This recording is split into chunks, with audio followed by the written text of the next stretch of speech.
আসন্ন বিধানসভা নির্বাচনকে সামনে রেখে উত্তর দিনাজপুর জেলার ইসলামপুরে বিশাল কর্মী সভার আয়োজন করল তৃণমূল কংগ্রেস। রবিবার ইসলামপুর ব্লক তৃণমূল কংগ্রেসের উদ্যোগে ইসলামপুরের 3 পুল এলাকায় এই কর্মী সভা অনুষ্ঠিত হয়। এই সভা অনুষ্ঠিত হয় ইসলামপুর বিধানসভা কেন্দ্রের তৃণমূল কংগ্রেস মনোনীত প্রার্থী কানাইয়ালাল আগরওয়ালের সমর্থনে। দলীয় সূত্রে জানা গিয়েছে, আসন্ন নির্বাচনে সাংগঠনিক শক্তি আরও মজবুত করা হয় এবং আগামী দিনে রাজনৈতিক রূপরেখা নির্ণয় করাই ছিল এই কর্মী সভার মূল লক্ষ্য। সভায় উপস্থিত ছিলেন প্রার্থী কানাইয়ালাল আগরওয়াল, ইসলামপুর ব্লক তৃণমূল কংগ্রেসের সভাপতি জাকির হোসেন, টাউন তৃণমূল সভাপতি বাপি পাল চৌধুরী, যুব তৃণমূল কংগ্রেসের জেলা সভাপতি কৌশিক গুণ, ব্লক তৃণমূলের সহ সভাপতি কামাল উদ্দিন সহ দলের একাধিক নেতৃত্ব। এছাড়া উপস্থিত ছিলেন বিভিন্ন অঞ্চলের অঞ্চল সভাপতি, গ্রাম পঞ্চায়েতের প্রধান, উপপ্রধান, পঞ্চায়েত ও পঞ্চায়েত সমিতির সদস্যরা এবং জেলা পরিষদের সদস্যরা।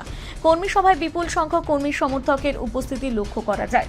এদিনের সভায় রাজনৈতিক চমক দেখা যায়। সিপিএম নেতা রাজেশ সিংহির নেতৃত্বে প্রায় 25টি সিপিএম পরিবার তৃণমূল কংগ্রেসে যোগদান করে। তারা প্রার্থী কানাইয়ালাল আগরওয়ালের হাত ধরে শাসক দলে যোগদান। এ বিষয়ে তৃণমূল প্রার্থী কানাইয়ালাল আগরওয়াল বলেন, তৃণমূল কংগ্রেসের সংগঠনটা এত শক্তিশালী আছে যে আমি গতকালও বলেছিলাম, আজকেও বলছি, যেখানে আমরা মিটিং ডাকবো সেখানেই জায়গাটা কমে যাবে। কারণ আমরা সেইভাবে টার্গেট করে দিয়ে বলেছিলাম এবার যে 20 জনের বেশি আসবেন না বুথে, তো সেই হিসাবেই লোক আসছে, ওইভাবে কর্মীদের নিয়ে আসছে। আমরা যদি জনসভা বলে দিই তো জনসভায় কোর্ট ময়দানেও জায়গা হবে না, আর সেটা প্রমাণ হয়ে যাবে 2 তারিখে আমরা নমিনেশন ফাইলের দিন। সেদিক দেখবেন কত লোক হচ্ছে এখান থেকে।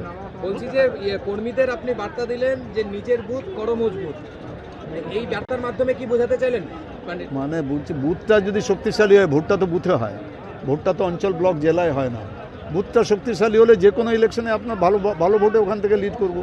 দাদা, একটা বিষয় বলছিলেন, আপনি বললেন যে লোকসভা নির্বাচনে যেখানে যেখানে লিড হয়নি তৃণমূলের, সেখানে তারা দায়িত্ব ছিলেন, তাদেরকে সরিয়ে দেওয়া হয়েছে। তাহলে এই বিষয়টা কীভাবে ইসলামপুর? না, সেটা বলেছি। ইসলামপুর ব্যাপারটা তো আমি পরিষ্কার করে বললাম যে আমাদের সর্বোচ্চ সাধারণ সম্পাদক শ্রী অভিষেক বন্দ্যোপাধ্যায় পরিষ্কার এটা বলে যেতে চেয়েছেন যে ভাই, পঞ্চায়েতে আমি জিতবো, পঞ্চায়েতে ভোটটা পাবো, বিধানসভা লোকসভায় ভোট পাবো না, পৌরসভায় ভোটটা পাবো, বিধানসভায় লোকসভায় ভোট পাবো না। এটা তো চলতে পারে না দীর্ঘদিন। ওই জন্যই সংগঠনটাকে বুথ স্তরে সংগঠনটাকে শক্তিশালী করা। দলীয় নেতৃত্বের দাবি, এই যোগদানের ফলে ইসলামপুর বিধানসভা এলাকায় তৃণমূল কংগ্রেসের সংগঠন আরও শক্তিশালী হবে এবং আসন্ন নির্বাচনে দলের অবস্থান আরও মজবুত হবে।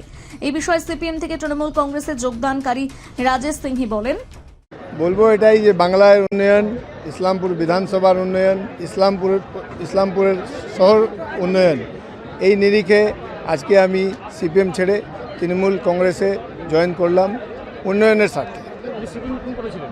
আমি সিপিএমের লোকাল কমিটির মেম্বার ছিলাম আর পার্টি মেম্বার ছিলাম। দীর্ঘদিন ধরে আমি সিপিএম করে আসছি। আপনার সঙ্গে কতজন আছে? আমার সঙ্গে আছে 20-25 জন, 20-25টা পরিবার সঙ্গে আছে আমার। ইসলামপুর থেকে বিশেষ প্রতিবেদন, নিউজ টুডে।